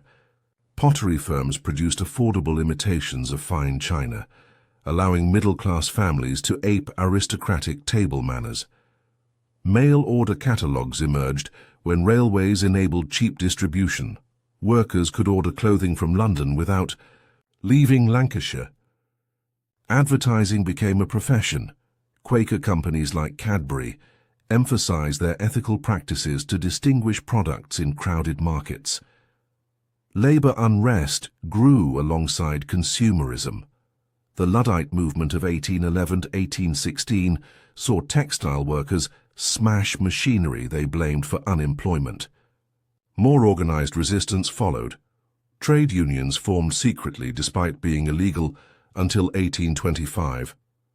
The Grand National Consolidated Trades Union attempted a general strike in 1834 that collapsed quickly but showed workers' growing politicization. Later movements like Chartism demanded voting rights for working men. Their People's Charter gathered over 3 million signatures, but Parliament rejected it in 1839. Authorities responded harshly. 19 men were executed after an 1816 workers' uprising in Derbyshire, their heads displayed on pikes as warnings. Working-class culture developed in response to these hardships. Friendly societies pooled members' pennies to cover funeral costs, no small concern when industrial accidents were commonplace. Worker-run cooperatives opened grocery stores to bypass exploitative company shops. The temperance movement gained followers among those who saw alcohol as both personal ruin and capitalist tool. Factory owners often paid wages in pubs to ensure immediate spending. Self-education flourished despite exhaustion. Mechanics' institutes lent technical manuals to workers wanting advancement. The economics of industrial capitalism created new vulnerabilities. Recurrent financial panics, like the 1825 crash, left workers jobless overnight when markets fluctuated. Mechanization constantly threatened skilled positions. Handloom weavers saw wages drop 75% as power looms spread. Women workers were doubly exploited, paid half of men's wages for equivalent textile work. Child labor kept overall wages low. Without those family earnings, many households couldn't afford basic necessities, even with multiple incomes. Economist Thomas Malthus argued, this misery was inevitable because population growth outpaced production, a convenient theory for factory owners resisting wage increases. Urban poverty became qualitatively different from rural hardship. Countryside. Poor could forage or grow supplemental food. City dwellers relied entirely on cash wages. When work disappeared, urban workers lacked traditional safety nets like gleaning rights or common land access. Workhouses became the last resort. deliberately miserable places where families were separated as deterrents to idleness. Irish immigrants fleeing famine in the 1840s crowded into already strained cities, creating ethnic tensions employers exploited to suppress wages. Competition for work became so desperate that workers migrated seasonally between industrial cities like Manchester and agricultural regions like Lincolnshire. Middle-class reformers responded inconsistently to these conditions. Evangelical Christians pushed for Sunday closing laws, not primarily to help workers rest, but to ensure church attendance. Utilitarians like Jeremy Bentham advocated better sanitation to maximize worker productivity rather than well-being. Even progressive factory legislation had coercive aspects. The 1833 Factory Act required child workers to attend school partly to instill discipline and morality. Many reformers saw poverty as moral failure rather than economic circumstance. Charity societies distinguished between deserving and undeserving poor based on perceived work ethic. The financial system evolved to serve industrial growth. Country banks multiplied to provide factory loans. 650 existed by 1810, compared to 400 just 20 years earlier. Stock exchanges enabled joint stock companies to fund railways and canals. The London Stock Exchange, formalized in 1801. Insurance companies adapted to industrial risks. Liverpool merchants founded the first modern fire insurance after textile mill blazes. Banking itself industrialized. The Bank of England developed branches nationwide rather than remaining London-centric. These changes made capital more mobile than ever before. Cultural productions reflected these economic shifts. Working class. Autobiographies described factory life in unflinching terms. Thomas Cooper's Life of Thomas Cooper detailed 14-hour workdays beginning at age 15. Novels like Elizabeth Gaskell's Mary Barton brought slum conditions to middle-class readers. Newspaper coverage of strikes alternated between sympathy and alarm.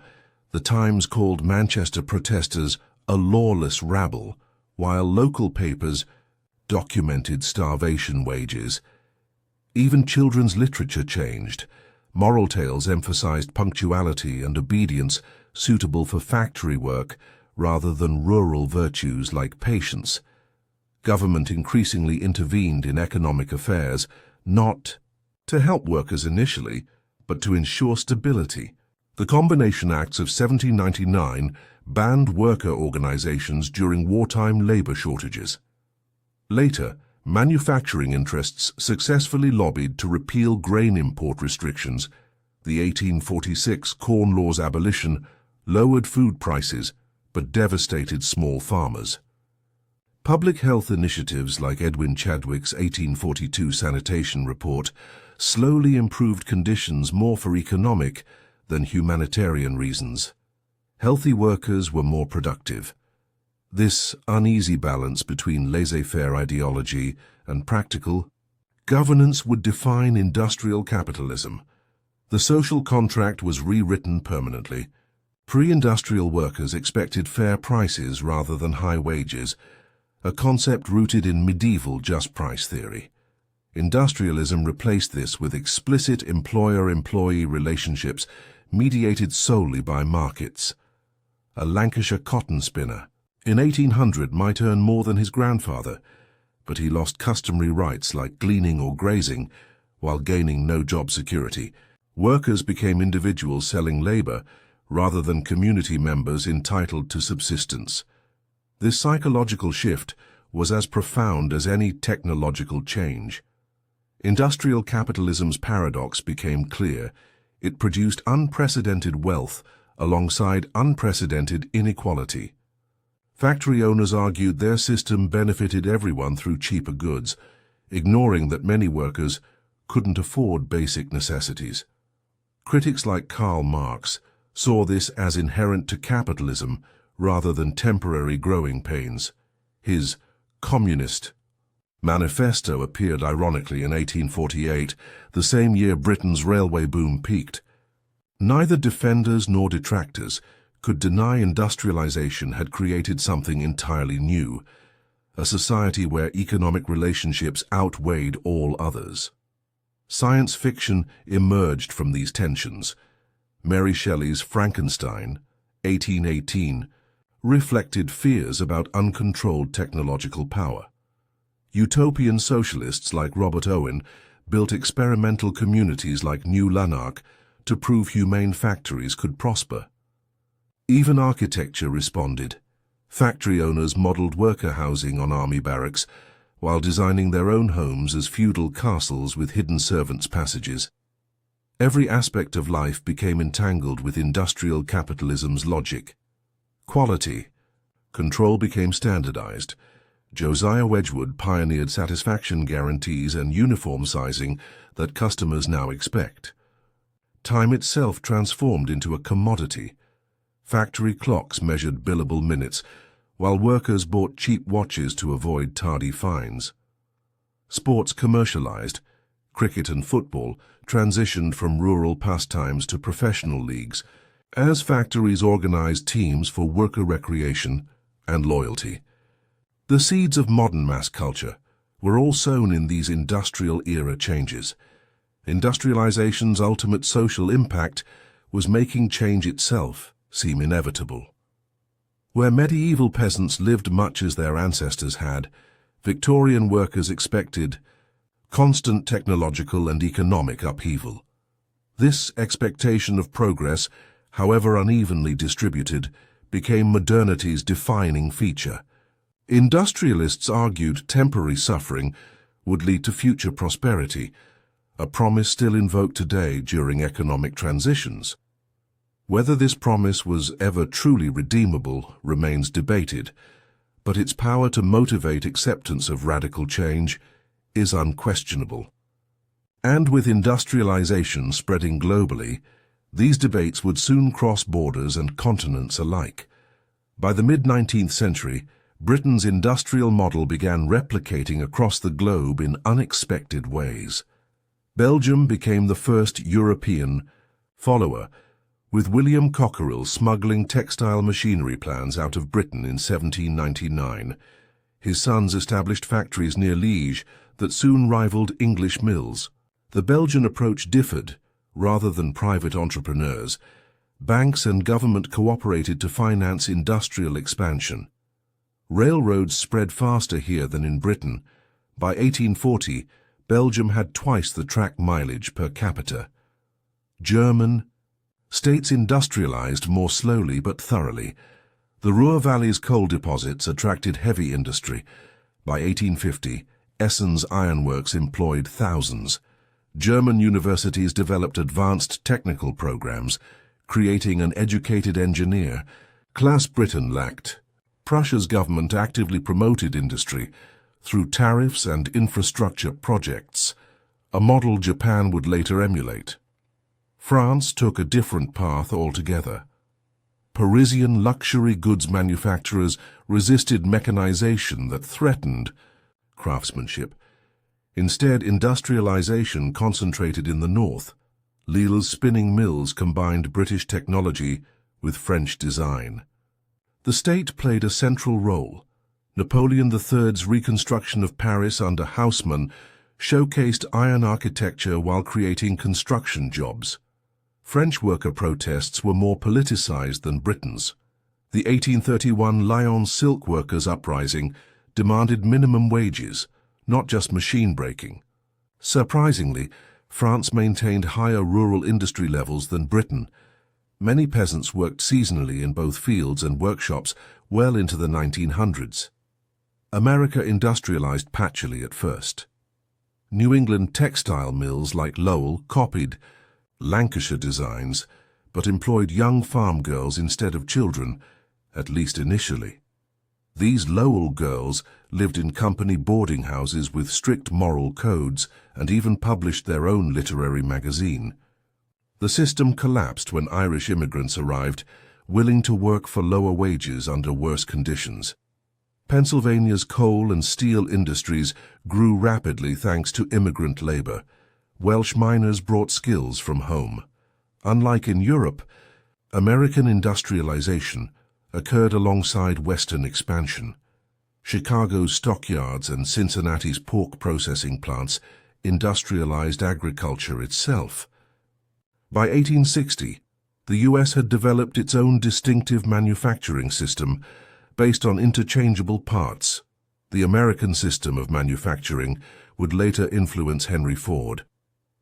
Each adapting country changed the industrial model to fit local conditions. Swiss manufacturers specialized in precision instruments rather than competing in bulk textiles, a logical choice for a country lacking coal but with skilled watchmakers. Sweden focused on timber and iron processing, leveraging its forests and mines. Bohemia's glassmakers mechanized while maintaining artistic traditions.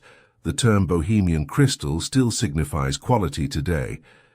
Russia's state-driven industrialization under Count Witte in the 1890s built trans-Siberian railroads, while most peasants remained in serfdom until 1861. These uneven developments created industrial enclaves amidst pre-modern economies. Colonial impacts were often devastating.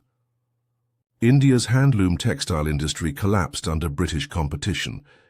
Exports dropped from $1.3 million in 1815 to $100,000 by 1832. The old weaving centers like Dhaka became ghost towns. A Bengali poet lamented, "The inhalers of prosperity have sucked dry the weaver's lungs." Britain forbade Indian textile tariffs while imposing them at home, a double standard Karl Marx noted angrily. Similar patterns occurred elsewhere. Egypt's Muhammad Ali built modern factories in the 1820s, only to see them dismantled by British pressure. Industrial powers ensured colonies remained raw material suppliers. Brazil shipped rubber, Australia, wool, Java sugar, all feeding factories back in Europe. Japan's late-century industrialization proved most striking. After the 1868 Meiji Restoration, Japan sent emissaries worldwide to study technology. They combined German education systems, British naval designs, and American industrial organization. Silk factories employed traditional village structures. To ease transition, workers retained ties to family farms. By 1900, Japan had both industrialized and avoided becoming a colony, the only non-Western nation to do so.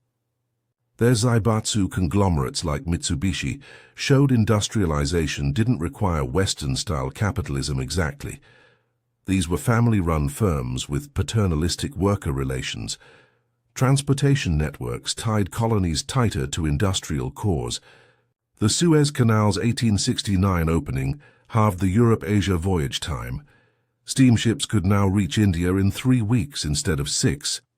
Railways in India served imperial needs first. Lines connected Bombay's cotton regions to ports, rather than linking Indian cities to each other.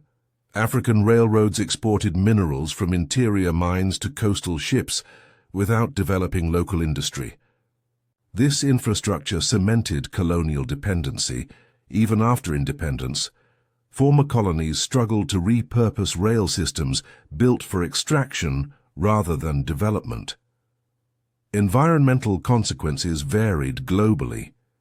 New England's textile mills dammed rivers until fisheries collapsed.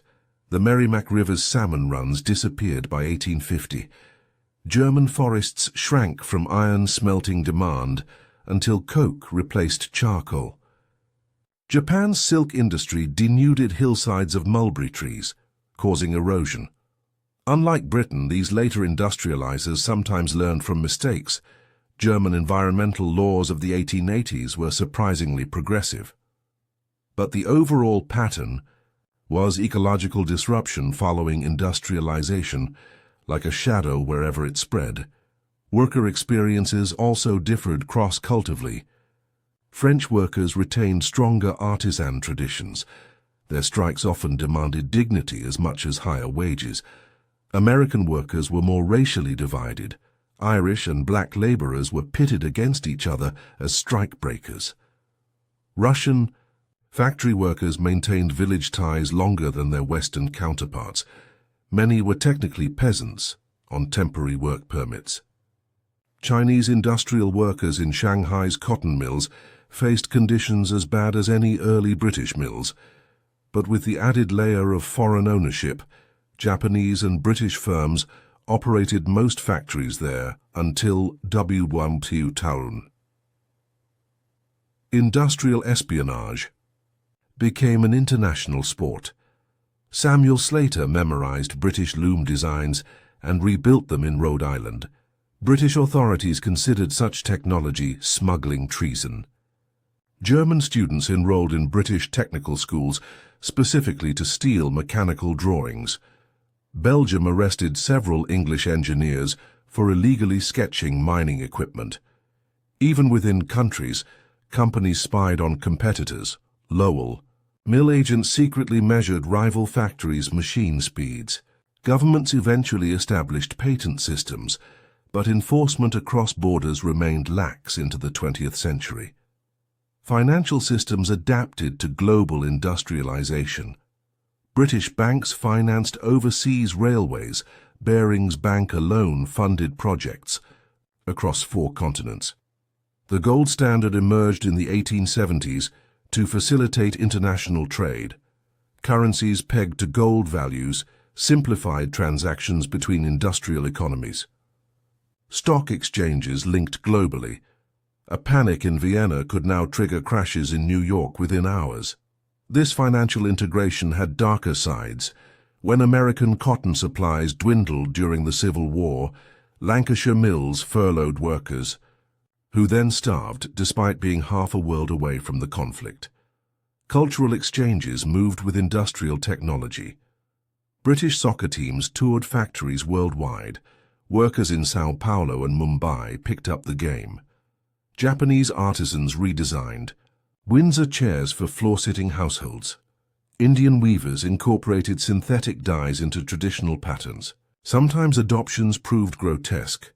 Egypt built exact replicas of Lancashire mills along the Nile, including the same dangerous working conditions.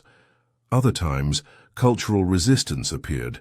Chinese silk weavers refused to use steam looms, so that would eliminate intricate handwork central to their identity. Military power followed industrialization's path overwhelmingly. Britain's navy converted to steam and steel early, maintaining imperial dominance. American Civil War battles demonstrated industrialized warfare's horror. Railroads moved troops, while telegraphs coordinated armies over unprecedented distances. Prussia's victory over France in 1871 proved the effectiveness of industrialized warfare. German cannons outranged and outshot French ones. By 1900, only industrialized nations could compete militarily. The machine gun made colonial conquests easier, while ensuring only industrialized states could resist colonization themselves. This grim reality drove Japan's rush to mechanize. Global. Inequality solidified along industrial lines. In 1750, Europe's GDP per capita was about double China's. By 1900, it was 6 times higher. Tropical colonies became repositories for cheap labor and raw materials. Cuban sugar, Malayan rubber, Congolese copper all fed distant factories. Industrial cores developed, while peripheries underdeveloped. Economist Raoul Prebisch would later call this the development of underdevelopment. Even within colonies, industrial enclaves created stark divides. South Africa's gold mines employed migrant laborers under conditions resembling slavery, while creating a wealthy white elite. The atmospheric consequences began manifesting globally. London's coal smoke blended with smog from German Ruhr and American Pittsburgh into a global haze. Ice core samples show pollutant levels rising everywhere after 1850. Deforestation for railways and mines altered local climates. Rivers across Industrial zones turned toxic. The Mulde River in Germany caught fire twice from chemical runoff. Japan's copper mines poisoned valleys so thoroughly that villagers developed itai disease from cadmium poisoning. Nobody yet called it environmentalism, but complaints about fouled air and water appeared worldwide by the 1880s. Industrial competition bred nationalist tensions. Germany's chemical industry surpassed Britain's by the 1890s. BASF and Bayer patented synthetic dyes that undercut natural imports. America's McCormick Reaper outsold British farm equipment globally. These economic rivalries contributed to World War I's outbreak. Germany challenged Britain's industrial dominance, much as America would challenge Britain's financial supremacy post-World War II. The industrial race never truly ended. It just shifted to new technologies and competitors over time. The aftermath lingers today. Modern China's factory boom echoes Manchester's 19th century rise. Same choking smog, same migrant labor dilemmas. India debates whether to preserve handloom traditions or embrace full automation. Germany still leads in precision engineering, while America dominates tech innovation. Wealth gaps between early industrializers and latecomers persist. Italy's north-south divide traces directly to uneven 19th century development patterns. Even global warming stems from decisions made when British factories first burned coal on mass scale. What began as a British anomaly became the world's operating system for better and worse. Factories, railways, and global supply chains now seem inevitable, but their adoption involved countless choices with consequences we're still navigating. The Industrial Revolution never really ended. It just kept adapting to new places and technologies carrying both progress and problems with it. As industrialization reshaped the world, it also reshaped how we think about time, work, and our relationship with nature.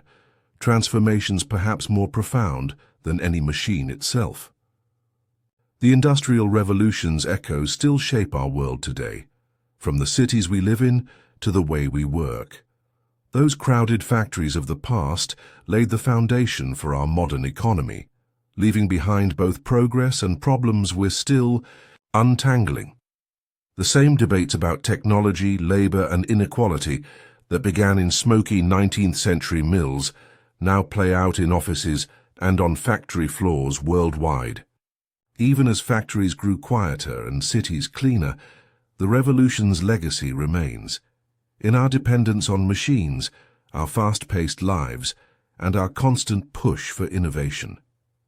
The past sacrifices built the comfort many enjoy today, though not equally for all.